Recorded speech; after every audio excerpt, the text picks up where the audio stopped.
जय Shri Madmaheshwar. Once again welcome to my channel Travel Mode. आज सावन महीने की आखिरी सोमवार है और आज हम आपको ले चलते हैं भगवान शिव को समर्पित एक ऐसी मंदिर जहां भगवान शिव के नाभि की पूजा की जाती है। ये मंदिर उत्तराखंड के गढ़वाल हिमालय क्षेत्र में स्थित है। ये मंदिर ऋषिकेश से 227 किलोमीटर तथा समुद्र तल से 11,475 फीट की हाइट पर स्थित है। ये मंदिर दीपावली के बाद साल के 6 महीना भारी बर्फबारी के चलते बंद रहता है और 6 महीना भक्तों के लिए खुला रहता है।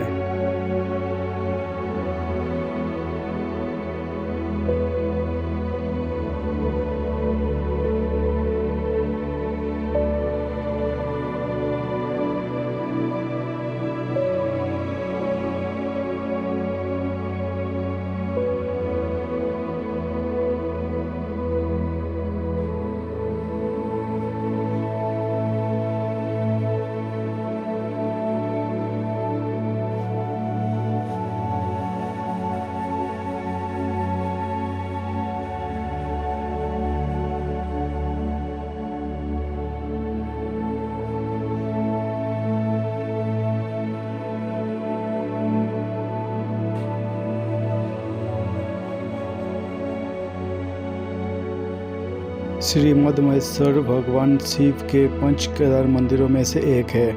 यहाँ आने के लिए आप सबसे पहले आ जाइए ऋषिकेश, फिर ऋषिकेश से श्री केदारनाथ राष्ट्रीय राजमार्ग होते हुए आ जाइए कुंड, फिर कुंड से ऊखीमठ होते हुए आ जाइए रांसी गांव।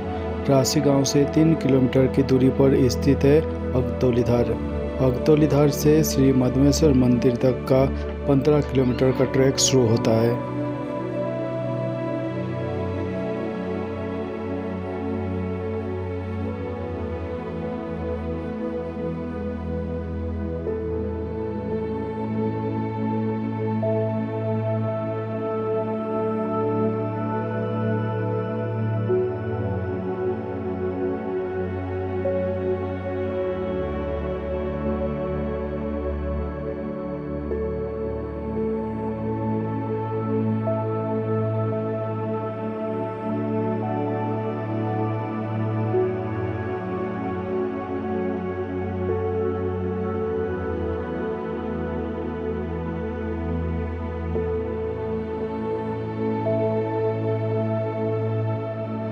तो चलिए सुनाते हैं हमारे श्री मद महेश्वर दर्शन की कहानी।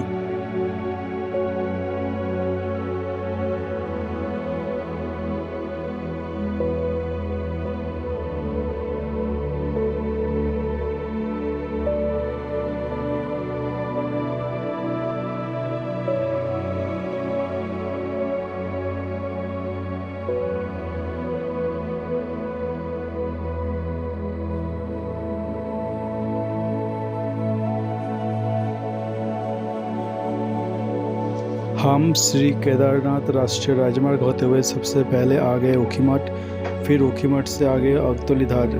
ऊखीमठ के बाद रास्ता बहुत ख़राब है। हम लोग अगतौलीधार पहुँचे दोपहर के करीब 12:30 बजे। फिर यहाँ के इस होटल में लंच करके हम लोग 1:30 बजे श्री मदमेश्वर के ट्रैकिंग शुरू किए।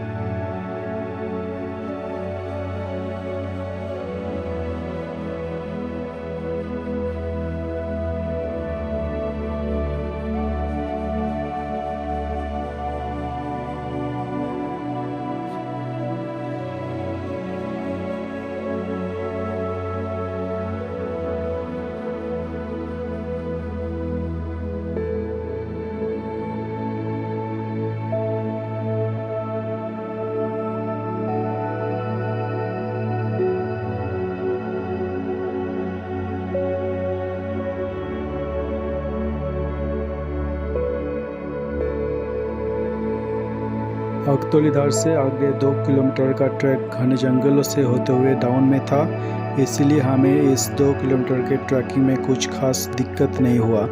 ये जंगल फॉरेस्ट डिपार्टमेंट के ओर से नो प्लास्टिक जोन घोषित किया हुआ है, इसलिए हम लोग कोई भी प्लास्टिक जैसे कि नमकीन, बिस्किट के रैपर, पानी या कोल्ड ड्रिंक्स के बोतल बाहर नहीं फेंके। ये बात मेरे 7 साल का बेटा अनुराग भी आसानी से समझ गया और वो भी कोई भी प्लास्टिक जंगल में नहीं फेंका। हम लोग सभी प्लास्टिक अपने बैग में ही इकट्ठा करते गए।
जंगल और नदी का नज़ारा देखते देखते कब ना जाने ये 2 किलोमीटर का ट्रैक ख़त्म हो गया, हमें पता ही नहीं चला और हम आ गए एक बहुत ही खूबसूरत झरने के पास। यहाँ हम झरने का नेचुरल मिनरल वाटर बोतल में भर लिया, कुछ फ़ोटो खींचे और चल पड़े आगे की ट्रैकिंग के लिए।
और इसी तरह हम पहुंच गए इस रास्ते में स्थित पहला गांव गोंडर।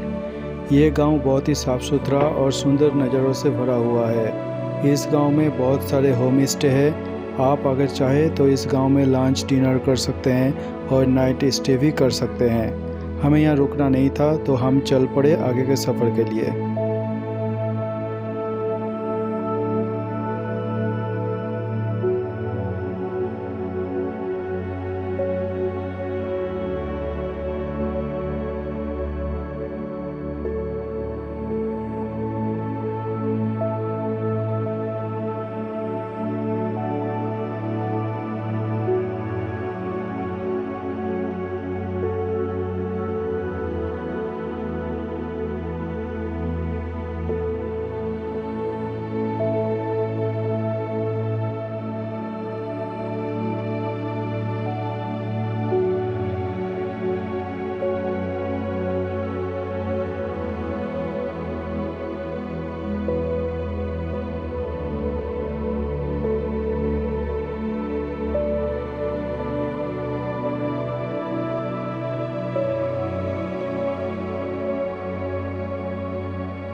गोंडर से चलते चलते हमें बीच में रास्ता टूटा हुआ मिला। गोंडर और बंतोली को जोड़ने वाला ये पुल कुछ दिन पहले ही भारी बारिश की वजह से टूट गया था। तब गांव वालों ने मिलकर अस्थायी रूप से आने जाने के लिए इस लकड़ी के पुल का निर्माण किया था। हम भी इसी लकड़ी के पुल से चलने लगे और इसी तरह से 1 किलोमीटर चलने के बाद हम आ पहुँचे दूसरा गाँव बंतोली। यहाँ भी बहुत सारे होम स्टे है जहाँ आप अपने बजट में लंच डिनर और नाइट स्टे कर सकते हैं। हम यहाँ एक कोल्ड ड्रिंक्स पिए और आगे का सफ़र जारी रखा।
बनतोली से आगे का रास्ता खड़ी चढ़ाई वाला था।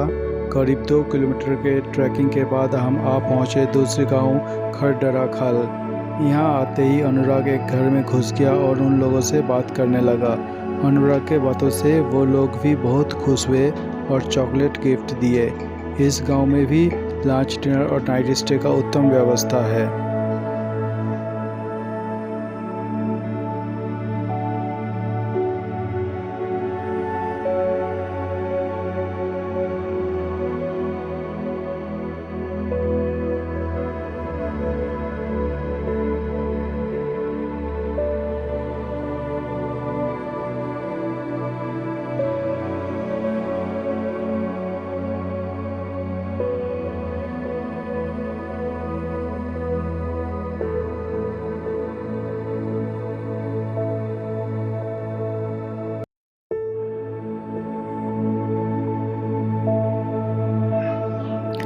खरडरा खाल से करीब 2 किलोमीटर चलने के बाद हम आ पहुँचे और एक जगह नानू।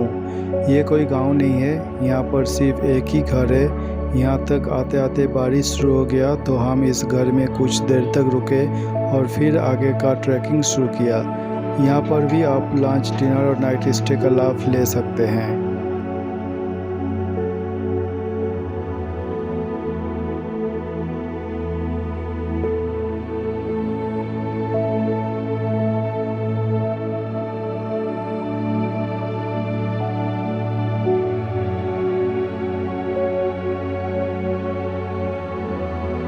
नानू से करीब 2 किलोमीटर चलने के बाद हम पहुंच गए मोखम्बा।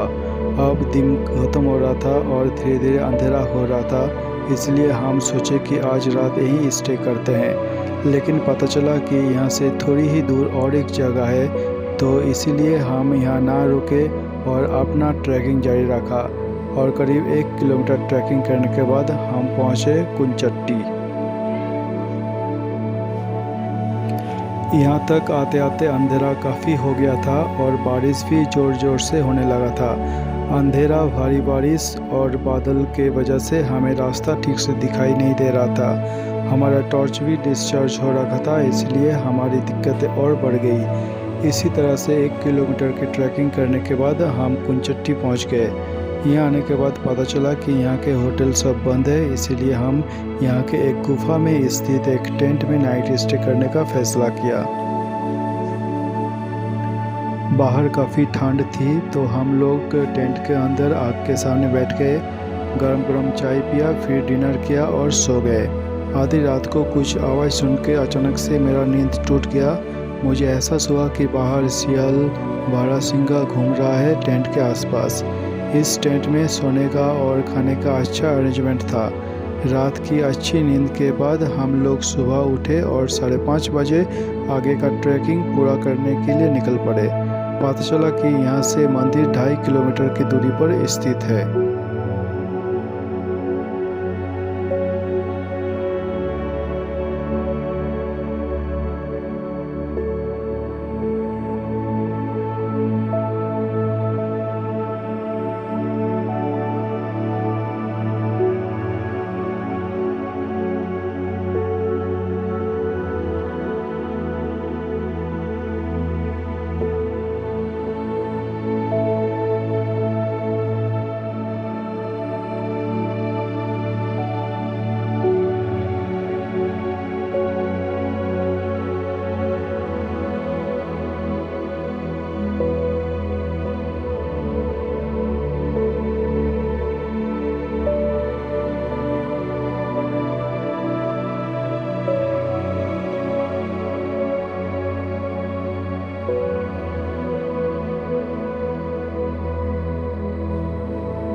करीब 1.5 घंटे के ट्रैकिंग के बाद हमें बाबा मधमेश्वर के मंदिर दिखने लगा। इतनी मेहनत के बाद जब हम मंदिर पहुंचे तो हमें जो खुशी मिला उसे शब्दों में बता नहीं सकते। सुबह 7 बजे हम मंदिर पहुंच गए। यहाँ पर बहुत सारे छोटे छोटे होटल है जहां आप खाना भी खा सकते हैं और रुक भी सकते हैं।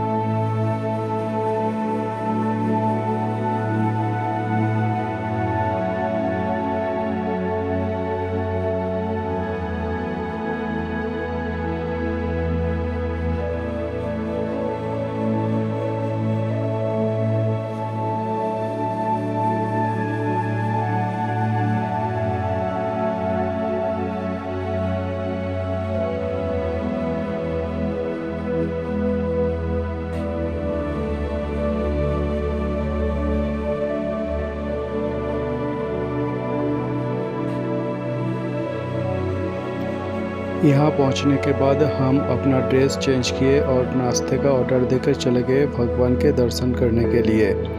हम जब मंदिर पहुँचे तब भगवान को सजाने की तैयारियाँ चल रहा था। पंडित जी भगवान के लिए चंदन कुमकुम रेडी किए। हम लोग बाहर बैठ के इंतज़ार किया भगवान के सजने का। इसी बीच हम लोग मंदिर के बाहर कुछ फ़ोटो खींचे जो कि वीडियो के अंत में दिखाए गए हैं।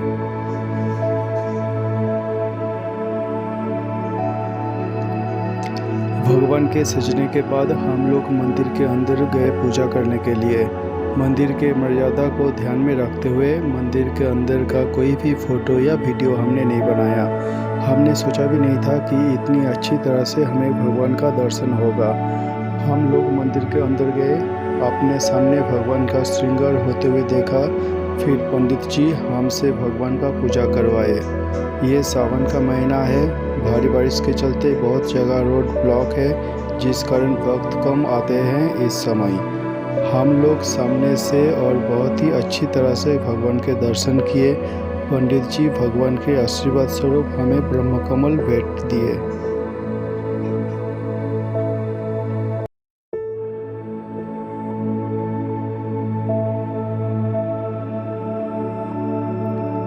आइए अब जानते हैं इस मंदिर के पौराणिक कहानी। कहा जाता है कि ये मंदिर पांडवों द्वारा बनाई गई है। पौराणिक कथाओं के अनुसार महाभारत युद्ध के बाद पांडव अपने भ्रातृ हत्या के पाप से मुक्त पाने के लिए भगवान शिव के आशीर्वाद पाना चाहते थे, लेकिन भगवान शिव इस कार्य के लिए तैयार नहीं थे। इसलिए भगवान शिव बैल के रूप लेकर अन्य पशु के साथ विचरण करने लगे। लेकिन भीम बैल रूपी भगवान शिव को पहचान लिए तो भगवान शिव पांडवों से बचने के लिए अंतर्धान होने लगे। ठीक इसी वक्त भीम भगवान शिव के पीठ पकड़ लिए और उस समय भगवान शिव के नाभि आज के मधमेश्वर घाटी में प्रकट हुआ। बाद में इसी जगह भगवान शिव के मधमेश्वर यानी मध्यभाग का पूजा होने लगा। ये थी हमारी मधमेश्वर दर्शन की कहानी। आप लोग भी आइए भगवान मधमेश्वर के दर्शन करने और उनके आशीर्वाद लेने। हर हर महादेव, जय श्री मधमेश्वर।